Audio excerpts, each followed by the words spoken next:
எல்லாருக்கும் வணக்கம். நான் உங்கள் அர்ச்சனா தாமரைக்கனி. இப்போ நான் உங்ககிட்ட சொல்ல போறது தேவரடியார்களின் மறைக்கப்பட்ட உண்மையை தான் சொல்ல போறேன். தேவரடியார்கள் எப்படி தேவதாசிகளாக மாற்றப்பட்டார்கள், அவர்கள் பிற்காலத்தில் எப்படி தேவ அடியாளா மாற்றப்பட்டார்கள் என்பதை பார்ப்போம் வாங்க. இது மௌரிய பேரரசு காலம். இந்த மௌரிய பேரரசு காலத்துல பெண்கள் ரூபா ஜூபா முறைன்னு ஒரு முறை இருந்தது. அந்த முறை என்னன்னா, பெண்கள் குழந்தைகளா இருக்கும் போதே அந்த குழந்தைகளை பொது உடைமையா பண்ணிடுவாங்க. அந்த குழந்தை மேலையும் அந்த குழந்தை உடல் மேலையும் எல்லாருக்குமே உரிமை இருக்கு அப்படின்ற மாதிரி கொண்டு வந்துருவாங்க. அவங்க இளம் வயது வரும்போது இல்ல வயதிற்கு வரும்போது அவங்கள எல்லா ஆண்களுமே பயன்படுத்திப்பாங்க. அப்படி அவங்க தன்னை பயன்படுத்திக்க விடல முடியாது அப்படி ஏதாவது பண்ணாங்கன்னா அவங்களுக்கு 1000 கசையடிகள் வரைக்கும் கொடுத்திருக்கிறாங்க. தண்டனையா கொடுக்கப்பட்டு அவங்கள பயன்படுத்தி இருக்கிறாங்க. சொல்ல போனா ஒரு வன்புணர்வே பண்ணியிருக்கிறாங்க. எல்லா ஆண்களுமே அவங்களுக்கு பிடிச்ச எல்லாருமே. இந்த மாதிரி இருந்த ஒரு காலகட்டத்துலதான் இந்த ரூபா ஜூபா முறைன்னு சொன்னாங்க. அப்படி இருந்த அந்த பெண்களை கணிகர் அப்படின்னு சொல்லி இருக்கிறாங்க. இப்படி ஒரு கட்டத்துக்கு மேல ஒரு சின்ன குழந்தையா இருந்தாங்க, பெரிய இளவட்ட வயதானாங்க, அவங்கள எல்லாருமே பயன்படுத்திக்கிட்டாங்க. ஒரு முதிய வயது அவங்க என்ன பண்ணுவாங்கன்னா, முதிய வயது இருக்கிறவங்களை அவங்க வீட்டு வேலைகள் செய்யறதுக்கோ இல்ல அந்த இளவரசர்கள் அரசர்கள் இருப்பாங்க இல்லையா, அவங்களுடைய பணிகளை செய்யறதுக்கோ பயன்படுத்திப்பாங்க. சமையல் பண்ண பயன்படுத்திப்பாங்க. அப்படி அவங்க சமையல் பண்ண பயன்படுத்திக்க அவங்க ஒத்து வரல, என்னால முடியாது அப்படின்னு சொன்னா அந்த பணிக்கான கட்டணம் என்னவோ அதை அவங்க கொடுத்துட்டு தான் அதுல இருந்து வெளியே வர முடியும். அவங்க சொந்த வெறுப்பின் பேர்ல எங்கேயுமே வெளியே போக முடியாது. அதுக்கான காசையோ அந்த பணத்தையோ கொடுத்துட்டு தான் அவங்க வெளியே போக முடியும். இந்த மாதிரி தான் இருந்துச்சு. இது வயது முதிர்ந்த பெண்களுக்கு, வயது இளமையா இருக்கிற பெண்களுக்கு அந்த ஆப்ஷன் எதுவுமே கிடையாது. அவங்க என்ன சொல்றாங்களோ, ஆண்கள் என்ன சொல்றாங்களோ அதை தான் அவங்க செய்யணும். அந்த மாதிரி தான் இருந்துச்சு. அதுக்கப்புறம் கொஞ்சம் கொஞ்சமா புத்த சமயம் அங்க தமிழ்நாட்டுல வர ஆரம்பிச்சது. புத்த சமயம் வர ஆரம்பிச்சதும் புத்த சமய கோயில்கள் நிறைய தமிழ்நாட்டுக்குள்ள வர ஆரம்பிச்சது. அப்படி வரும்போது புத்தர் ஒரு முறை என்ன பண்ணாருன்னா, மௌரிய அரசர்கள் பிந்துசாரர் இருந்தாரு. அவரோட ஆட்சி காலத்துல அம்பா பாலிகைன்னு ஒரு பாலியல் தொழில் செய்யக்கூடிய ஒரு பெண் இருந்தாங்க. அவங்க மூலமா அவர் விருந்து ஒரு முறை சாப்பிடுறாரு புத்தர். அப்படி அம்பா பாலிகை அவங்களுக்கு உணவு கொடுக்கும்போது அவர் என்ன சொல்றாருன்னா, நீங்க ஏதாவது இந்த புத்த கோயிலுக்கு ஏதாவது செய்யலாமே அப்படின்னு சொல்லும்போது அப்போ அவங்க கொஞ்சம் வசதியாவே இருந்திருக்கிறாங்க. அந்த தேவரடியார்கள் அவங்க என்ன பண்ணாங்கன்னா, அவங்களுக்கு புத்தர் கோயில் அவர் கேட்டார் இல்லையா, புத்தர் கோயிலுக்கு ஏதாவது செய்யலாமே அப்படின்னு சொல்லும்போது இவங்க என்ன பண்றாங்கன்னா, அவங்களுடைய நிலம், அதாவது ஒரு மாந்தோப்பை அந்த புத்த கோயிலுக்காக எழுதி வைக்கிறாங்க. அப்புறம் என்ன பண்றாங்கன்னா, அந்த புத்த கோயிலையே அவங்க புத்த மதத்தை பரப்புவதற்காக இருப்பாங்க இல்லையா பெண்கள், அந்த மாதிரி அவங்க அதுலயே சேர்ந்துடுறாங்க புத்த மதத்திலேயே. இது யுவான் ஷுவாங் எழுதிய புக்லயும் இருக்கு. புத்த மத வரலாறுன்ற ஒரு புத்தகத்திலையும் இந்த மாதிரி அம்பா பாலிகைன்றவங்க ஒரு பாலியல் தொழிலாளி. அவங்க இந்த மாதிரி புத்த மதத்தை பரப்ப அவங்க ஒரு நிலத்தை கொடுத்தாங்க அப்படின்னு அதுல எழுதவும் பட்டிருக்கு. இது மட்டும் இல்லாம அதுக்கப்புறம் இவங்க என்ன பண்ணாங்கன்னா, இந்த மாதிரி புத்த மதத்துல மட்டும்தான் முதலா பெண்கள் போதகர்களாக, அதாவது மத போதகர்களாக இருந்தாங்க. மத போதகர்னா அவங்க என்ன பண்ணுவாங்கன்னா, நடனம் ஆடியோ, அந்த போதகர்னா வாய் சொல்லல மட்டும் இல்ல, நடனம் கலைகள் மூலமாகவும் இறைவனுடைய சேவைகள் என்னென்ன, இறைவன் எப்படி இருப்பாரு, அதை பத்தி எல்லாம் அவங்களுக்கு மக்களுக்கு சொல்ல ஆரம்பிச்சாங்க, போதிக்க ஆரம்பிச்சாங்க. அதனால முதல்ல பெண்களை மத பரப்புரையாளர்களா மாத்தினது புத்த சமயத்துல மட்டும்தான். புத்த சமயம் முடிஞ்சு அடுத்து புத்த சமயம் 2 கிளர்ச்சி ஆகப்பட்டு சைவ வைணவ சமயங்களா மாற்றப்பட்டது. அப்படி சைவ வைணவ சமயங்களா மாற்றும் போது என்னாச்சுன்னா, காலங்கள் மாறிச்சு. பல்லவர்கள் சோழர்கள் அவங்களுடைய ஆதிக்கம் அங்க அதிகமாக ஆக ஆரம்பிச்சது. இப்படி பெண்கள் பல்லவர்கள் சோழர்கள் காலத்துல தேவரடியார்களா முக்கியமான ஒரு பொறுப்புல இருந்திருக்காங்க. அந்த தேவரடியார்கள் ஒரு மிகச்சிறந்த ஒரு அரசருக்கு ஈக்குவலா அவங்கள வச்சு பார்த்திருக்கிறாங்க. இப்படி அவங்க எந்த தேவரடியார்கள், எந்த கோவிலோட தேவரடியார்கள் எப்படி கண்டுபிடிப்பாங்கன்னா, அவங்க காலில் ஒரு பச்சை குத்தி இருப்பாங்க. இப்போ சைவ சமயமா இருந்தாங்கன்னா சூலம் போட்டிருப்பாங்க காலில். இதுவே வைணவ சமயம் அப்படி இருந்தாங்கன்னா திருமால கும்பிடுறவங்களா இருந்தா சக்கரம் போட்டிருப்பாங்க. இந்த மாதிரி சைவ வைணவ அப்படின்னு சொல்லி 2 பிரிவுக்கு கீழே தேவரடியார்கள் பிரிக்கப்பட்டிருந்தாங்க. அப்படி பிரிக்கப்பட்டதுக்கு அப்புறமா தேவரடியார்கள் இறைவனுக்கு முழுவதுமாக தன்னை தொண்டு செய்வரவங்க இருந்தாங்க. பெண்கள் பெரும்பாலும் ஆடல் கலை மூலமாகவும் நடனம் மூலமாகவும் பாட்டுகள் மூலமாகவும் தன்னுடைய இறைவ பக்தியை வெளிப்படுத்தி இருக்கிறாங்க. மற்றவங்களுக்கு பரப்புரை செய்திருக்கிறாங்க. அப்படி அவங்க ஆடும்போது அந்த கலையை சதிராட்ட கலை அப்படின்னு சொல்லுவாங்க. இப்போ நிறைய பேர் என்ன பண்ணிருக்கிறாங்கன்னா, அந்த காலத்துல சில சைவ துறவிகள் இருப்பாங்க இல்லையா, சைவ பல்லவர் காலத்துல வாழ்ந்த சுந்தரர் இருக்காரு இல்லையா, அவர் ஒரு பறவையாடி அப்படின்ற ஒரு பெண்மணியை தான் திருமணம் செஞ்சிருக்கிறாங்க. அந்த பெண்மணி தேவரடியாரா இருந்திருக்கிறாங்க. இப்படியும் நடந்திருக்கு. சில துறவிகளே வந்து பறவை அந்த மாதிரி இருக்கிறவங்கள திருமணமும் செய்திருக்கிறாங்க. அந்த அளவுக்கு தேவரடியார்கள் உயர்வான ஒரு இடத்துல தான் வைக்கப்பட்டிருக்கிறாங்க. இதுக்கான ஒரு இது வந்து காஞ்சிபுரத்துல ஒரு கல்வெட்டுலையும் இருக்கு. நிறைய பெண்கள் வந்து அப்போ தேவரடியார்களா இருந்திருக்கிறாங்க. அவங்களுடைய பெயர்கள்லாம் கல்வெட்டிலே பொறிக்கிற அளவுக்கு இருந்திருக்கு. அந்த அளவுக்கு இறைவனுக்கு தொண்டு செய்திருக்கிறாங்க. அதை வந்து ஒரு பாடல் மூலமாவே வெளிப்படுத்தி இருக்கிறாங்க. பெருநங்கை பொன்னாடி அதிமானி மாதேவி குமரடி மாணிக்கதேவி திகைமணி குணத்துங்கி மணி சுத்தி சிந்தடி குமரடி நங்காடை அணியா தித்தி முத்தி அவ்வடி விஞ்சடி பாதடி குளக்கோடி அவ்வடி நங்கள் முதியக்கல் சீதேவி அப்படின்னு பாடலாவே பாடி வச்சிருக்கிறாங்க. 1049 திருவெற்றியூர்ல இருக்கிற ஒரு கோயில் கல்வெட்டுலையும் திருமணம் எப்படி பண்ணிக்கிட்டாங்கன்னா, நாகன் பெருங்கடான் மனைவி அவங்களையும் ஒரு தேவரடியார் தான் அப்படின்னு சொல்லி அதுல சொல்லப்பட்டிருக்கு. அவங்க சதுரன் சதுரி அப்படின்னும் அவங்கள குறிப்பிடப்பட்டிருக்கு. இதே மாதிரி 3ஆம் குலோத்துங்க சோழன் அச்சுமங்கலம்ன்ற ஒரு இடத்துல வந்து பஞ்சவன் மாதேவி கோயிலை வந்து வடிவமைச்சிருக்கிறாரு. இந்த பஞ்சவன் மாதேவின்றது யாருன்னா, ராஜராஜ சோழன் இருக்காரு இல்லையா, அவருக்கு 4 மனைவிகள். அந்த 4 மனைவியில ஒரு மனைவி ஒரு மனைவி தேவரடியாரா தான் இருந்திருக்கிறாங்க. அவங்க தான் இந்த பஞ்சவன் மாதேவி. அந்த பஞ்சவன் மாதேவி ராஜேந்திர சோழனை வளர்ப்பு தாயா வச்சு பாதுகாத்து இருந்திருக்காங்க. அதனால அவருக்கு அந்த பஞ்சவன் மாதேவிக்கு அந்த இடத்துல ஒரு கோவிலும் கட்டப்பட்டிருக்கு. இப்படிதான் இருந்திருக்கிறாங்க. அதே மாதிரி திருமணமான பெண்களா இருந்தா அவங்க ருத்ரகன்னிகைகள்னு சொல்லியிருக்கிறாங்க. திருமணம் ஆகாத பெண்களா இருந்தா அவங்க பதவியிலியர்கள் அப்படின்னு சொல்லியிருக்கிறாங்க. இன்னொன்னு என்னன்னா, இந்த கல்வெட்டுல வந்து எல்லாருடைய பத்தியும் குறிப்புகள் இருக்கு. எப்படி குறிப்பிட்டிருக்கிறாங்கன்னா, புத்த சமயத்தால் கைவிடப்பட்டவர்கள் தான் தேவரடியார்கள். அவங்களுக்கு வந்து 7 ஆண்டுகள் பயிற்சி கொடுக்கப்பட்டு இருக்கு. அதுல வந்து அரச பெண்மணிகளும் இருந்திருக்கிறாங்க, பிராமணர்கள் பெண்கள் இருந்திருக்கிறாங்க, அவங்களுக்கு சொத்துக்கள் அதிகமா இருக்கிற பெண்களும் இருந்திருக்கிறாங்க, கல்வி கற்று நல்ல அறிவோட இருக்கிற பெண்களும் இருந்திருக்கிறாங்க அப்படின்னு சொல்லி அதுல குறிப்பிடப்பட்டிருக்கு. இன்னொன்னு என்னன்னா, இந்த மாதிரி அறிவாட்டி மதுரவாசி இந்த மாதிரி சில பெண்கள் வந்து அந்த தேவரடியார்களா இருந்திருக்கிறாங்கன்னு அந்த பேரையும் மென்ஷன் பண்ணி சில இடத்துல குறிப்புகள் இருக்கு. அதுவும் இல்லாம அவங்க உயர் அதிகாரம் உடையவங்களாவோ அவங்களுக்காக ஒரு 100 கல் நெல்லுன்னு சொல்லுவாங்க. அப்போ அது வந்து சம்பளமாகவும் கொடுக்கப்பட்டிருக்கு இந்த தேவரடியார்களுக்கு. தேவரடியார்கள்ல வந்து சாதாரண பெண்கள் மட்டும் இல்ல, அரசிகள் கூட தேவரடியார்களா இருந்திருக்கிறாங்க. அதுல வந்து சோழ சூளாமணி, வானமாதேவி, சோழ குலசுந்தரி, ரவி குலமாணிக்கம், வீரசுந்தரி, ராஜசூளாமணி, குந்தவை, சோழ மாதேவி, வீரசோழி இந்த மாதிரி நிறைய பெண்கள் வந்து சோழ குலத்து அரச குடும்ப பெண்களே வந்து தேவரடியார்களா போயிருக்கிறாங்க இறைவனுக்கு தொண்டு செய்வதற்காக. அந்த அளவுக்கு ஒரு உயர்ந்த பதவியாதான் தேவரடியார்கள் இருந்திருக்கிறாங்க. இப்படி இருக்கும்போது இதுல குந்தவை நம்ம கேள்விப்பட்டிருப்போம். குந்தவை யாரு? ராஜராஜ சோழனுடைய அக்கா. இப்போ அவங்களுடைய பேர் நினைவாக ராஜராஜ சோழன் தன் மனைவியின் மகள் இருக்காங்க இல்லையா, மகள், அவங்களுக்கும் குந்தவைன்னு பேர் வச்சிருக்கிறாங்க. அப்படி குந்தவையின் பேர் வச்ச தன்னுடைய மகள் அக்காவோட பேரும் குந்தவை. இப்படி குந்தவைன்ற பேரு அங்க நிறைய இடத்துல இருந்திருக்கு. இதுல தேவரடியார் ஒருத்தருக்கும் குந்தவைன்ற பேர் இருந்திருக்கு. அப்போ அரசிகளுக்கு ஈக்குவலா பேர் வச்சு அவங்க வந்து புகழப்பட்டிருக்கிறாங்க, வாழ்த்தப்பட்டிருக்கிறாங்க. அந்த அளவுக்கு தேவரடியார்கள் அவங்க சோழர் காலத்துல இருந்திருக்கிறாங்க. பல்லவர் காலத்திலயும் அப்படிதான் இருந்திருக்கிறாங்க. இப்போ 1ஆம் குலோத்துங்க சோழன் இருக்காரு இல்லையா, அவருடைய தளபதி வல்லவராயன் சொல்லுவாங்க. அவர் வந்து என்ன பண்ணாருன்னா, தன்னுடைய ஒட்டுமொத்த குடும்பத்தில் இருக்கிற பெண்கள் எல்லாரையுமே வந்து கோழிக்கோடுல குலசேகர ஆழ்வார் ஆட்சி பண்ணிட்டு இருந்தாரு. அவர் வந்து தன்னுடைய மகளான நீலாதேவியும் இறை தொண்டுக்காக இதே மாதிரி தேவரடியாரா மாத்திருக்கிறாரு. இந்த மாதிரி நிறைய பேர் மாத்திருக்கிறாங்க. இன்னொன்னு என்னன்னா, அந்த காலத்துல ஏதாவது திருமணம் நடக்குதுன்னா தேவரடியார்கள் அழைக்கப்படுவார்கள். தேவரடியார்கள் வந்தாங்கன்னா அவங்க வந்து ஒரு நித்திய சுமங்கலியா கருதப்பட்டாங்க. அவங்க வந்து பார்வதி தேவியே அந்த திருமணத்தை வந்து ஆசீர்வாதம் பண்ணதா ஒரு கருத்து இருந்திருக்கு. அந்த அளவுக்கு அவங்க மதிப்பு உள்ளவங்களா இருந்திருக்கிறாங்க.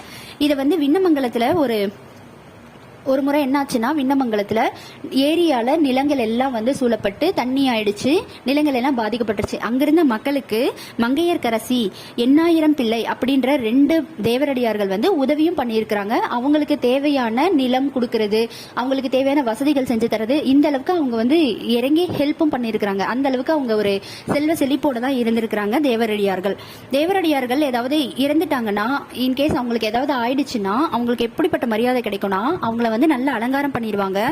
அம்மனுக்கு சாத்தப்பட்ட ஒரு போர்வை இருக்கும் இல்லையா, அந்த போர்வை தான் அவங்க மேல போத்தி இருக்கும். நல்லா அலங்காரம் பண்ணி பொட்டெல்லாம் வச்சு நல்லா இருப்பாங்க. மடத்துல அவங்களுக்கு எரிய வச்சிருப்பாங்கல்ல தீ, அந்த தீயை எடுத்துட்டு போய் தான் அவங்களுக்கு வந்து அந்த கொல்லி போடுறது அந்த மாதிரி விஷயம் எல்லாம் பண்ணுவாங்க.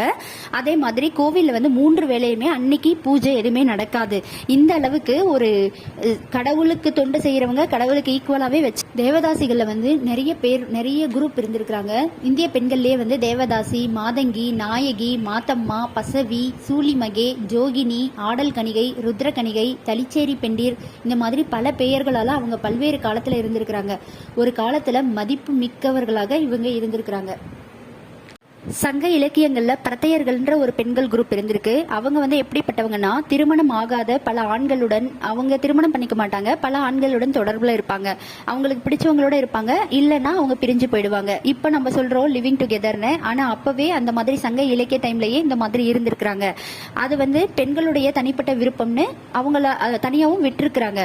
இந்த மாதிரி பரத்தையர்கள் பெண்கள் வந்து என்ன பண்ணுவாங்கன்னா 3 விதமா இருக்கிறாங்க. இல்பரத்தை, சேரி பரத்தை, காதல் பரத்தைன்னு சொல்லிட்டு. இல்பரத்தை என்ன பண்ணுவாங்கன்னா, திருமணம் ஆன இல்ல ஆகாத ஆண்களோட தொடர்புல இருப்பாங்க. சேரி பரத்தைன்றது வந்து பல ஆண்கள் யாரு கூட வேணா அவங்க இருப்பாங்க, பிடிச்சா இருப்பாங்க, இல்லாட்டி போயிடுவாங்க. காதல் பரத்தைனா ஒரு பர்டிகுலர் டைம்ல ஒருத்தரோட லிவிங்ல இருப்பாங்க, அப்புறமா கொஞ்சம் அவங்களுக்கு பிடிக்கலன்னா வேற யார் கூடயாவது போயிடுவாங்க, இல்ல தனியா கூட இருந்துப்பாங்க.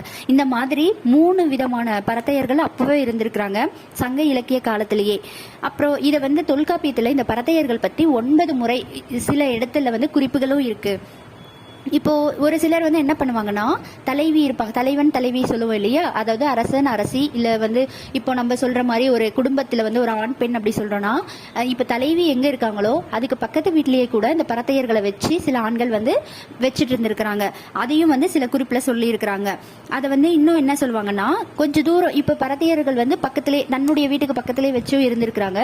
கொஞ்சம் தூரத்துக்கு அப்புறம் ஒரு ஊர், பர்டிகுலரா ஒரு ஊர் எங்கேயாவது இருக்கும், அந்த ஊருக்கு போய் ஆண்கள் வந்து அவங்களோட பழக்கத்துல இருந்தாங்கன்னா அதை வந்து என்ன சொல்லியிருக்காங்கன்னா பரத்தையரின் அகர்ச்சி அப்படின்னு சொல்லியிருக்கிறாங்க.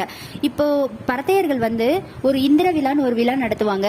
அப்போ இந்திர விழால அவங்க ஆடல் பாடல் அந்த மாதிரி எல்லா நிகழ்ச்சிகளும் இருக்கும். அங்க நிறைய ஆண்கள் இருப்பாங்க, நிறைய பெண்கள் இருப்பாங்க. அவங்க எல்லா யாருக்கு பிடிச்சிருக்கோ யாரு கூட வேணுமோ அவங்களோட அவங்க தொடர்புல இருப்பாங்க. இந்த மாதிரி நடந்திருக்குது. சில பெண்கள் வந்து ஆண்களை சாராத பெண்களாகவும் இருந்திருக்கிறாங்க. ஆண்களை சாராத பெண்கள்னா அவங்களுக்கு பிடிச்சா அவங்களோட இருப்பாங்க, இல்லாட்டி போயிடுவாங்க. மணிக்காக மட்டும் அப்படின்னு யாரும் இருந்தது கிடையாது. அவங்களுக்கு பிடிச்சிருந்ததுனாலையும் அவங்களுடைய தனி சுதந்திரத்தின் காரணமாகவும் அவங்க வந்து அந்த மாதிரி இருந்திருக்கிறாங்க. அந்த பெண்களை வந்து பரத்தையர்கள் சொல்றாங்க.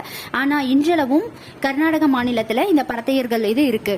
இப்போ அதுக்கப்புறம் கர்நாடக மாநிலத்துல அழகரன் அள்ளின்ற ஒரு 12ஆம் நூற்றாண்டுல ஒரு கல்வெட்டு கண்டுபிடிக்கப்பட்டது. அது வந்து கன்னட கல்வெட்டு.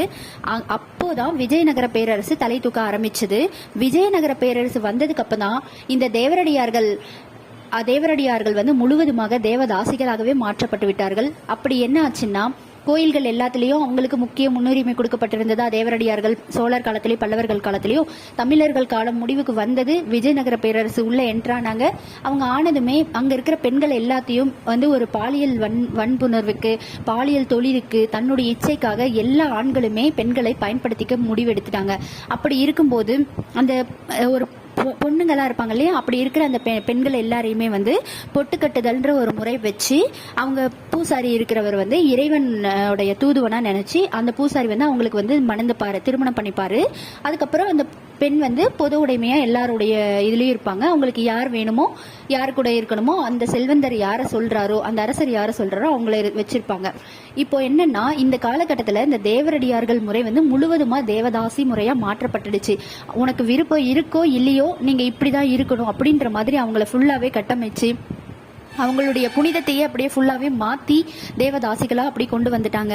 தேவரடியார்கள் வந்து பல சொத்துக்கள் வச்சிருந்தாங்க இல்லையா, அப்போ உயர்கல்வி பெற்றிருந்தாங்க, சொத்துக்கள்லாம் வச்சிருந்தாங்கல்ல, அது எல்லாமே அவங்களுக்கு இருந்து பறிக்கப்பட்டு அவங்கள வந்து யாரையாவது ஒருத்தர் எப்பவுமே டிபெண்ட் பண்ணி இருக்கிற மாதிரி கொண்டு வந்துட்டாங்க விஜயநகர பேரரசு. விஜயநகர பேரரசு வந்ததுக்கு அப்புறம் இன்னொன்னு என்னன்னா, அந்த காலத்துல ஒருத்தர் வந்து எத்தனை தேவதாசிகளோட அவர் வந்து இருக்கிறாரோ அவ்வளவுக்கு அவ்வளவு அவர் செல்வாக்கான ஆளா வந்து கருதப்பட்டிருக்கிறாங்க. பெண்களை வந்து பயன்படுத்திக்கிட்டு அந்த அளவுக்கு அவங்களை வந்து நினைச்சிட்டு இருந்திருக்கிறாங்க விஜயநகர பேரரசுல. விஜயநகர பேரரசு முடிஞ்சு இஸ்லாமிய ஆட்சி காலம் தொடங்க ஆரம்பிச்சது. இஸ்லாமிய ஆட்சி காலம் தொடங்க ஆரம்பிச்சதும் என்னாச்சுன்னா, இந்த விஜயநகர பேரரசு முழுவதுமாவே தேவரடியார்களை தேவதாசிகளா மாத்திட்டாங்க. இப்போ விஜயநகர பேரரசு கொஞ்சம் கொஞ்சமா வீழ ஆரம்பிச்சது. இஸ்லாமியர்கள் ஆட்சி ஓங்க ஆரம்பிச்சது. அப்படி இருக்கும்போது இஸ்லாமியர்கள் ஆட்சி வரும்போது என்னாச்சுன்னா இந்த தேவதாசிகள் முறை வந்து கொஞ்சம் கொஞ்சமா ஒடுக்கப்பட்டது. தேவதாசிகள் வந்து அவங்களுக்கு கொடுக்க வேண்டிய அந்த பணம் கொடுக்கறது, அவங்கள வந்து ஒரு எல்லா இடத்துலயும் வந்து வச்சுட்டு செல்வந்தரா இருக்கணும் அந்த மாதிரிலாம் நினைக்கிறது, இதெல்லாம் வந்து அவங்க கட் பண்ண ஆரம்பிச்சுட்டாங்க. அவங்களுக்கு தேவையான அந்த ஒரு குறைந்தபட்ச உணவும் கொடுக்கல. அவங்களுக்கு தேவையான அந்த ஒரு தொகை கொடுப்பாங்க இல்லையா, இறைவனுக்கு தொண்டு செய்யறவங்கன்னு சொல்லிட்டு அந்த தொகைகள் எதுவுமே வழங்கப்படல. அப்படி வழங்கப்படாததால என்ன ஆகுனா தேவதாசி குரூப்லயே வந்து நிறைய பிரிவினைகள் வர ஆரம்பிச்சுது. பிரிவினைகள் வந்து அவங்க வேலை நிறுத்தம் செஞ்சு பொதுமக்களா எல்லாருமே கலந்துட்டாங்க. பொதுமக்களா கலக்கும் போது என்ன ஆச்சுன்னா அவங்களுடைய தன்னுடைய அன்றாட பிழைப்புக்காகவே எல்லாருக்கிட்டையுமே போக ஆரம்பிச்சுட்டாங்க. இப்போ ஆண்கள் பெண்கள் அப்படி இருப்பாங்க இல்லையா, அவங்க அரசிகள் கூட அந்த மாதிரி தான் விஜயநகர காலத்துல இருந்தாங்க. அப்புறம் கொஞ்சம் கொஞ்சமா பொதுமக்கள் கிட்டேயுமே தன்னை வந்து விழுந்து அதுக்காக பொருள் ஈட்டிக்கிற மாதிரி அந்த மாதிரி எல்லாம் போக ஆரம்பிச்சுட்டாங்க. அதுக்கப்புறம் தான் இந்த தேவதாசிகள் நீங்க சொல்ற மாதிரி தேவ பிளஸ் அடிகள் அந்த மாதிரி மாறிடுச்சு. இப்போ ஆங்கிலேயர் காலம் வருது. ஆங்கிலேயர் காலம் வந்ததும் 1886 ஜோர்ஜன் பட்லர்னு ஒருத்தர் இருந்தாரு. அவர் பொறுப்புல இருக்கும்போது தான் நிறைய ஆங்கிலேயர்களுக்கு இந்த மாதிரி பெண்களோட இருந்து பாலியல் நோய்கள்லாம் வர ஆரம்பிக்கவும் அது பல பிரச்சனைகளை உண்டாக்குச்சு. அப்படி இருக்கும்போது அங்க வந்து அவங்களுக்குன்னு ஒரு தனியா ஹாஸ்பிட்டல் எல்லாம் நிறுவப்பட்டது ஆங்கிலேயர் ஆட்சி காலத்துல. அப்படி பண்ணும்போது விக்டோரியா கிட்ட வந்து அவங்க எல்லாமே மனு கொடுத்திருந்தாங்க. எப்படி அப்போ இருந்த மக்கள் வந்து என்ன பண்ணியிருந்தாங்கன்னா, எங்களுடைய மத கலாச்சாரங்கள்ல வந்து நீங்க எந்த விதத்திலயும் தலையிடக்கூடாது அப்படின்னு சொல்லி விக்டோரியா மகாராணி கிட்ட வந்து அவங்க வந்து ஒரு விக்டோரியா மகாராணி காலத்துல எங்களுடைய மத விவரங்கள்ல நீங்க தலையிடக்கூடாது அப்படின்னு ஒரு கையொப்பம் மீட்டப்பட்டிருந்தது. அதனால அவங்க பெரிதா தலையிடல. ஆனா ஆங்கிலேயர் நிறைய பேருக்கு அந்த பாலியல் நோய்கள் வந்ததால அங்க தனியாவே ஒரு ஹாஸ்பிட்டல் கட்டி அவங்களுக்கு அங்க ட்ரீட்மெண்ட் எல்லாம் நடக்க ஆரம்பிச்சது. இந்த தேவதாசி முறைகள் கொஞ்சம் கொஞ்சமா ஒழிக்கணும் அப்படின்ற முடிவுக்கு எல்லாருமே கொஞ்சமா வந்துடுறாங்க. அதுக்கப்புறம் தான் இந்த தேவதாசிகள்லயே அந்த தேவதாசி பரம்பரையை சேர்ந்தவங்கலயே 2 பேர் இருக்கிறாங்க. அந்த மூவலூர் ராமாமிர்தம் அப்படின்னு சொல்ற ஒருத்தரும் முத்துலட்சுமி அம்மையாரும் இருக்கிறாங்க. மூவலூர் ராமாமிர்தம் வந்து என்ன பண்றாங்கன்னா, இந்த தேவதாசிகளுக்கு நடக்கப்படுற கொடுமைகள், அவங்க தாசிகளின் மோசவலை அப்படின்னு சொல்ற ஒரு புக்கையே அவங்க எழுதியிருக்கிறாங்க. சமூக கட்டுப்பாட்டுக்குள்ள அந்த சமூகம் வந்து எப்படி அவங்கள தேவதாசிகளை பயன்படுத்திக்குது, எப்படி அவங்கள தவறா உபயோகப்படுத்துறாங்க, அப்படி எல்லாமே அதுல குறிப்பிடப்பட்டிருக்கிறாங்க. அவங்க வந்து அந்த தேவதாசி முறையை வந்து முற்றிலுமா ஒழிக்கணும், அவங்களுக்கு நடக்கிற அநீதிகளை வந்து தடுக்கணும் அப்படின்னு சொல்லி அவங்க ரொம்ப போராடுறாங்க. அந்த வம்சாவளியை சேர்ந்த மூவலூர் ராமாமிர்தம்ன்ற அம்மையார். அது மட்டும் இல்லாம முத்துலட்சுமி அம்மையார் இருக்காங்க. அப்போ வந்து என்னன்னா, எந்த ஒரு தேர்தலையும் பெண்கள் வந்து பங்கேற்க கூடாதுன்ற மாதிரி ஒரு சட்டம் இருந்தது. அதுக்கப்புறம் பெண்களும் பங்கேற்கலாம் அப்படின்னு ஒரு முடிவுக்கு வந்ததுக்கு அப்புறம் சட்டமன்ற உறுப்பினர் ஆகுறாங்க முத்துலட்சுமி. அப்போ முத்துலட்சுமி சட்டமன்ற உறுப்பினர் ஆகும்போது அவங்க ஒரு தேவரடியார் வம்சவழியா இருக்கிறனால அவங்களுக்கு நிறைய எதிர்ப்புகள் வர ஆரம்பிச்சது. அப்போ வந்து ஒரு பார்ப்பனர் இருக்காரு. பார்ப்பனர் வந்து என்ன வாதிடுறாருன்னா, சத்தியமூர்த்தி ஐயர்னு ஒருத்தர் இருக்காரு. அவர் என்ன சொல்றாருன்னா, தேவரடியார்கள் கண்டிப்பா இருக்கணும், தேவரடியார் வந்து ஒழிப்பு வரக்கூடாது அப்படின்னு சொல்லி அவரை சொல்றாரு. ஆனா முத்துலட்சுமி அம்மையார் சொல்றாங்க, முன்னாடி தேவரடியார்கள் இருந்தாங்க, இப்போ அவங்க தேவதாசிகளா மாற்றப்பட்டு அவங்க வந்து ஒரு ஒடுக்குமுறைக்கு ஆளாக்கப்பட்டு ரொம்ப துன்புறுத்தப்படுறாங்க. அதனால தேவதாசிகள் முழுவதுமாக ஒழிப்பு முறை அந்த சட்டத்தை கொண்டு வரணும் அப்படின்னு சொல்லி அவங்க ரொம்ப போராடுறாங்க. அப்படி போராடும் போது ஒரு முறை வந்து ஒரு வாதத்துல என்ன ஆகுதுன்னா, நம்ம சத்தியமூர்த்தி ஐயர் சொல்றாரு, தேவரடியார்களா இருக்கிறவங்க தான் தேவதாசிகள், அவங்க வந்து இருக்கணும் கண்டிப்பா, அவங்களுக்கு வந்து அடுத்த அவங்க அப்படியே தூய்மையா இருந்து எல்லாருக்கும் தொண்டாட்டிட்டு இருந்தாங்கன்னா அடுத்த பிறவியில அவங்க வந்து சொர்க்கத்துக்கு போவாங்க, சொர்க்கத்துக்குள்ள பிறப்பாங்க அந்த மாதிரி அவர் சொல்றாரு. அப்போ அவங்க என்ன கேக்குறாங்கன்னா, அப்போ உங்களுடைய வீட்டுல இருக்கிற பெண்களையும் நீங்க வந்து தேவதாசிகளா மாற்றிடுங்க, அப்படி தேவரடியார்களா அவங்க மாறிட்டாங்கன்னா அடுத்த ஜென்மத்துல அவங்களும் சொர்க்கத்துக்கு போவாங்க இல்லையா அப்படின்னு சொல்லும் போது அவரால் வாய் பேசவே முடியல. அவர் அமைதியாயிடுறாரு. அதுக்கப்புறம் அவரால் வாதிடவும் முடியல. ஒரு கட்டத்துக்கு மேல இப்படி கலை, இறை துண்டு, இப்படி நடனம், ஆடல், பாடல், கலைகள், இப்படி எல்லாத்துலயும் சிறந்து விளங்கின தேவரடியார்கள் தேவதாசிகளா மாற்றப்பட்டு ரொம்ப கொடுமைக்கு உள்ளாக்கப்பட்டு அப்படி எல்லாம் இருந்தவங்களால அதுக்கப்புறம் 1947 இப்போ ஈவேரா, முத்துலட்சுமி அம்மையார் இந்த மாதிரி பல தலைவர்கள் வந்து உள்ள வந்து இப்போ தேவதாசி முறை ஒழிப்பு இருக்கணும், கண்டிப்பா அந்த சட்டம் கொண்டு வரணும்னு சொல்லி தேவதாசி ஒழிப்பு சட்டம் 1947 கொண்டு வந்துட்டாங்க. ஆனா இன்றளவும் அந்த தேவதாசி முறை இருக்கு அப்படின்னு தான் சொல்றாங்க. கடைசி தேவதாசி ஒடிசால 2015 இருந்துட்டாங்க. அவங்க வந்து சசிமணின்னு சொல்ற ஒரு பெண்மணி தான். அது அவங்க எந்த இடத்துல இருந்தாங்கன்னா, ஒடிசால பூரி ஜெகநாதர் கோவில்ல தான் இருந்தாங்க. அவங்க 2015 இருந்துட்டாங்க. 800 வருட கால தேவதாசி முறை வந்து அதோட முடிவுக்கு வந்துடுச்சு அப்படின்னு சொல்றாங்க. இப்போவும் கர்நாடக மாநிலத்துல அந்த அலகனநல்லி அப்படின்னு சொல்றோம்ல, அங்க வந்து உத்திரங்கமலைன்னு ஒரு இடம் இருக்கு. அங்க வந்து கோவில் திருவிழா நடக்கும்போது யாரையும் பாதிக்காத வண்ணம் சில தேவதாசிகள் வந்து அங்க பூஜை பண்றதாகவும் அங்க தேவதாசி முறைகள் இன்னமும் இருக்கிறதாகவும் சொல்லப்படுது. அதை பத்தி பல கோர்ட்ல பல இடத்துல வந்து கம்ப்ளைண்டா ரிஜிஸ்டர் ஆனா கூட அங்க இருக்கிற கோவில் மக்கள் என்ன சொல்றாங்கன்னா, அது வந்து ஒரு பாரம்பரியமான முறை, திருவிழா டைம்ல மட்டும்தான் அது நடக்குது, அது வந்து யாரையும் பாதிக்கல, யாருக்கும் எந்த பாதிப்பும் இல்லாம தான் இருக்கு அப்படின்னு சொல்லிட்டு இருக்காங்க. பெண்களுக்கு எதிரான வன்கொடுமைகள் இப்பவும் எல்லா இடத்துலயும் நடந்துட்டு தான் இருக்கு. அப்போ தேவரடியார்களா இருந்த ஒரு பெண்களை வந்து உயர்வான ஒரு அரசிக்கு ஈக்குவலா இருந்த ஒரு பெண்களை இப்படி அடிமைப்படுத்தி தேவதாசிகளா மாற்றி அவங்கள வந்து அவங்க விருப்பமே இல்லாம அவங்கள பல இச்சைகளுக்கு தமிழர்கள் காலத்துல, குறிப்பா சோழர் பல்லவர் காலத்துல பெண்கள் வந்து மிகவும் மதிக்கக்கூடிய ஒரு இடத்துல வச்சிருந்திருக்கிறாங்க. தேவரடியார்கள்ன்ற பொறுப்பை கொடுத்திருக்கிறாங்க. அவங்களுக்கு எல்லாமே கொடுக்கப்பட்டிருக்கு. அப்படி பார்க்கும்போது தமிழர்கள் வந்து எத்தனை பெருமைக்குரியவர்களா இருந்திருக்கிறாங்க. ஆனா அந்த அளவுக்கு இப்போ நம்ம இருக்கிறோமா, பெருமைக்குரியவங்களை நடத்துறோமா பெண்களை அப்படின்னு நம்ம யோசிக்கணும். இது வந்து சங்க காலத்திலேயே நடந்திருக்கு. இப்பெல்லாம் நம்ம யோசிச்சோம்னா அந்த மாதிரி இருக்கிறாங்களான்னு கேட்டா கண்டிப்பா கிடையாது. ஆனா இப்பவும் சில ஆண்கள் பெண்களை வந்து தனக்கு நிகராக சரிசமமாக அவங்களுக்கு விருப்பு வெறுப்பு இருக்கு, எல்லாமே அவங்க செய்யணும் அப்படியெல்லாம் நினைக்கிறவங்களும் இருக்காங்க. பெண்கள் வந்து நிறைய நிர்வாக திறமையில நிறைய நல்ல இதுல எல்லாம் பொசிஷன்லாம் இருக்காங்க, நிறைய ஜாப்ஸ் போறாங்க, ஸ்பேஸுக்கு போறாங்க, நிறைய தொழில்கள் எல்லாமே செய்யறாங்க. அந்த அளவுக்கு பெண்கள் வந்து உயர்த்தப்பட்டிருக்கிறதும் இந்த காலத்துல தான். பெண்கள் வந்து இன்றளவும் அடிமையாக்கப்பட்டிருக்கிறதும் இந்த காலத்துல தான். இதுல இருந்து என்ன தெரியுதுன்னா, நம்ம கற்பை வந்து பொது உடைமையா வைப்போம், பெண்களை வந்து பொது உடைமையா வைக்க கூடாது, கற்பை வந்து பொதுவில் வைப்போம் அப்படின்னு கருத்தோட நான் இந்த தேவரடியார்கள் தொகுப்பை முடிச்சுக்கிறேன். நன்றி.